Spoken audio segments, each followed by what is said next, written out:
Hello and welcome to a beginner cross stitch tutorial on how to secure your cloth into your embroidery hoop.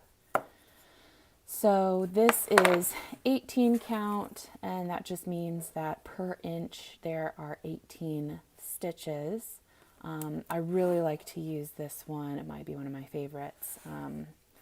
Just because I like the finished look, but there's lots of different kinds, so this is just what we're working with today. So to start, you would unscrew your hoop to loosen it. You don't have to screw it all the way out, but just enough to where you can separate the two pieces.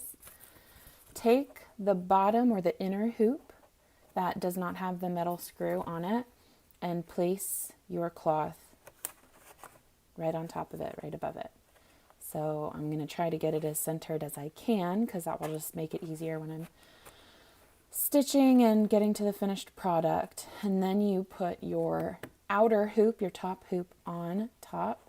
And sometimes it can be a little bit tricky depending on the size of your hoop or the thickness of your cloth. It might be a little tricky to actually press it on.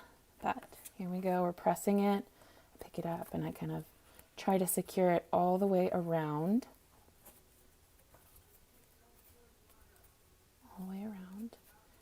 And as I'm pulling it around, I'm also pulling the cloth just to make it very tight. It is much easier to work with if it is super tight in here. I will screw the top, pull, screw a little more, pulling a little bit more,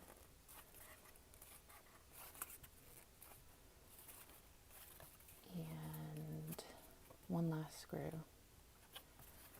So this is a perfect starting for my embroidery or cross stitch project. Now, these little corners here, sometimes at least when I'm stitching, the thread or the floss can get caught on these corners, and if it tugs or pulls, then it won't mess anything up, but it can just be a little bit annoying. So what I like to do is I just round the corners with my scissors in order to make that less of a likelihood. And so there you have your very tight embroidery hoop. You've got the cloth pulled tightly and it is ready to go.